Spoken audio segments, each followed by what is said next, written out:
Welcome to a Re-Yuzuru-ed YouTube episode of Yuzuru Hanyu is my emergency contact, the FanyuFanme podcast. And what do I mean by Re-Yuzuru-ed? Okay, I'll give you a couple of seconds with your own theories. But take a breath, Earth-Yuz.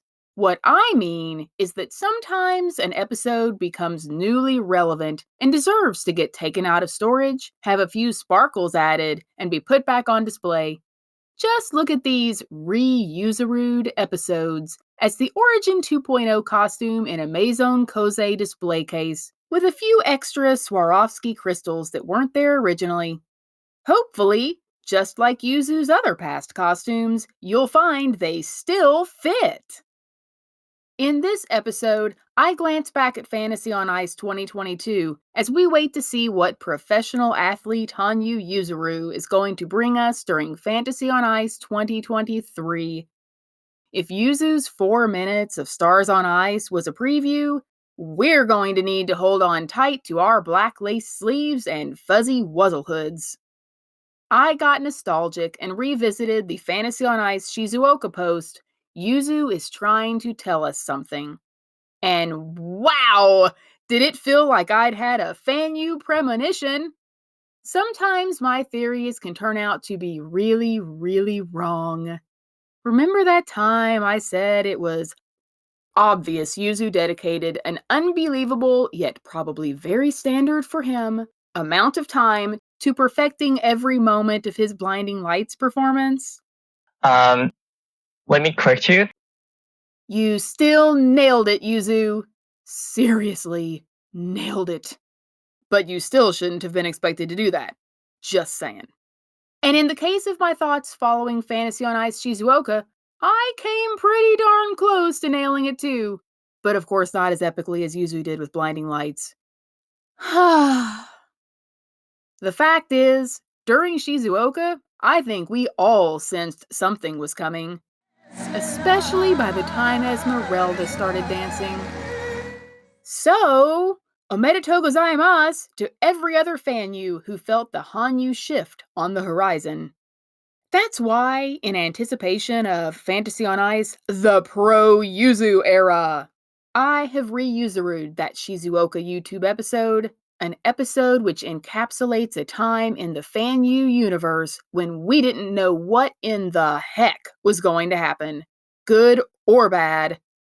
Listening to it now, I am entertained at how fearful I sounded. Get it together, self, daijoubu desu yo. But mostly, I am reminded just how far we have come, or I should say, how far Yuzu has brought us. せーの、はい。 Yuzu is trying to tell us something. And this time, it seems like more than just ありがとうございました! It was a full weekend of new Yuzu content. Yuzu interviews, Yuzu rehearsals, Yuzu Y stand, Yuzu Fuji-sama pose, Yuzu sitting in the arena, Yuzu putting on a shirt, Yuzu landing the quad axle and then pouring a cup of water over Bing Duen Duen. That didn't really happen. I was just testing you to see if you remembered anything that came after the putting on a shirt part. Don't worry, I'll grade on a curve. I do acknowledge it was actually Kobe who provided the Yuzu putting on a shirt part of the weekend. While everyone was melting, but not as much as Yuzu, which we'll get to later, one specific thought came to my mind. Now we know why Kobe kidnapped Yuzu. They had the shirtless Yuzu footage, and they had no idea what to do with it. So they just shared nothing. I imagine the cameraman returning to the studio with the footage sealed in a briefcase handcuffed to his wrist and asking, "What should I do with this?" I can see how Kobe may have needed a week to figure that one out. Speaking of figuring things out, it seems no one is quite sure exactly what is happening in Yuzu's newest program. Is it passion? Is it angst? Is it possible to have the head sway bestie squats in all of Yuzu's new programs? Or that other new move, which I don't think has a name, but I'm pretty sure you all know which one I mean. What is Yuzu's Re-Zone trying to tell us? The people who hadn't seen it yet were baffled. The people who saw it streamed in the theaters were baffled. The people who saw it in person 3 days in a row were baffled. And you know what this means? We have entered a new era. Yuzuru Hanyu on ice. Yuzu has found a new way to confound us, and we don't even need someone to ask him a question first. All I know is this. I don't have to understand it to know I like it. But back to shirtless Yuzu. You were hoping I would say that, weren't you? I am just as baffled by all this new shirt choreography as I am by Re-Zone. Perhaps more. What are Yuzu's abs trying to tell us? Are they trying to distract us from something? Are they a sleight of ab trick? Or maybe Yuzu really is just hot. And I mean in the body temperature way. When you look at the moments which have Twitter-pated, see what I did there? The Fanyus the most, they all seem related. Pouring water over his face, pulling off the Wuzzle hoodie, lifting up his shirt, removing his jacket, rolling up his sleeve, lying on the ice, and staying there a while. The Fanyus thought we were the ones blazing, but all this time it was just poor Yuzu trying not to pass out from heat exhaustion. Granted, Yuzu, I don't imagine when you're in the grocery store and you get overheated, you push the cart down the aisle while holding your shirt up between your teeth. Then again, maybe you do. Or we'll start now. Sendai grocery shopping cart attendant applications just started pouring in.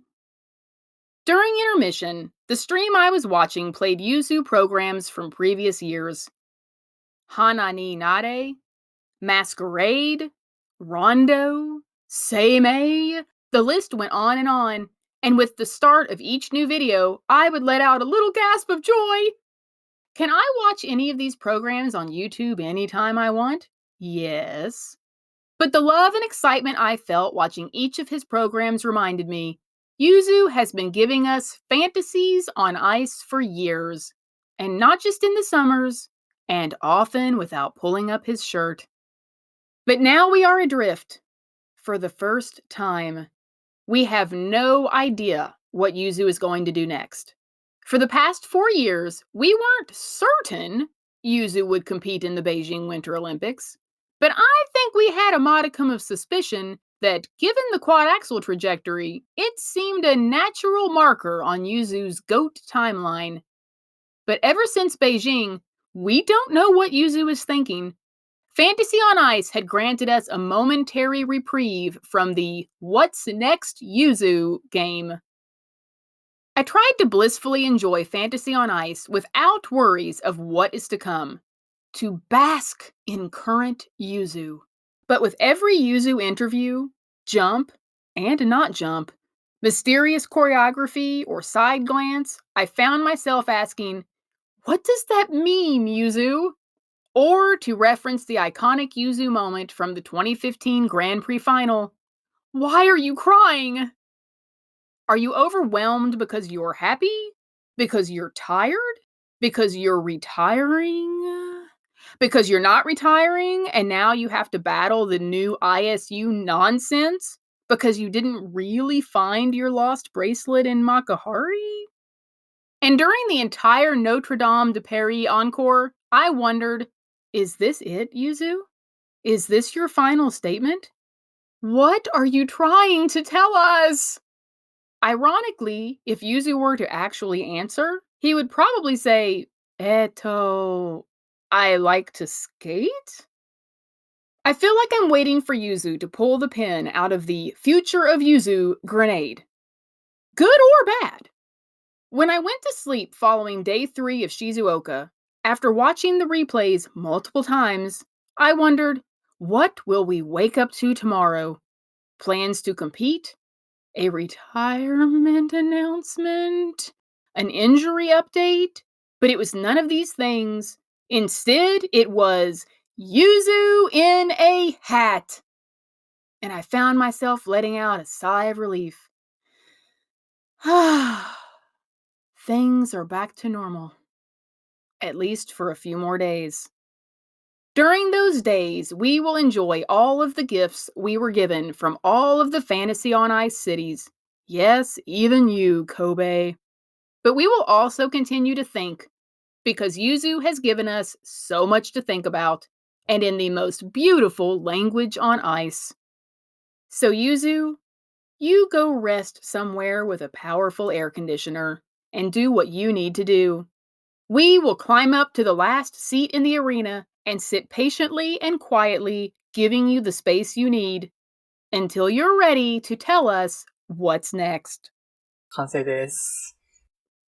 And there you have it.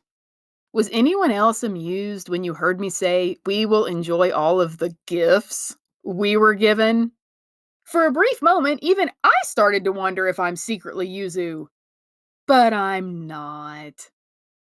At the end of that podcast, released on June 28th, 2022, I concluded by saying, Yuzu gave us more than we ever could have imagined.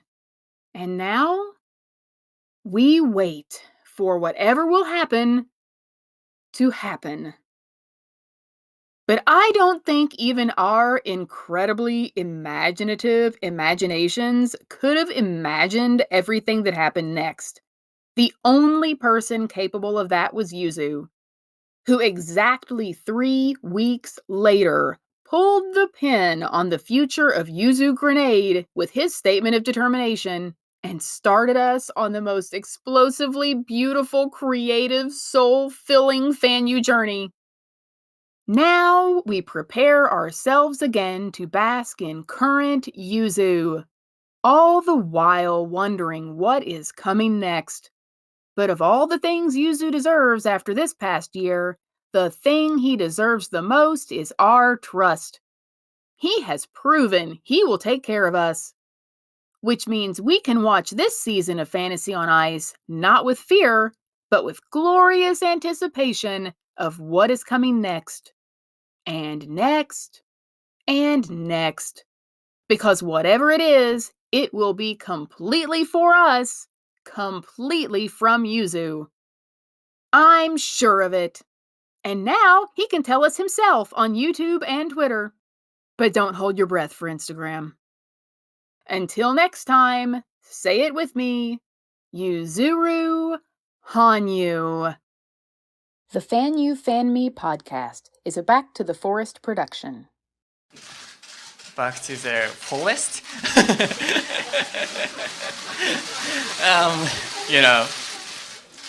Just kidding.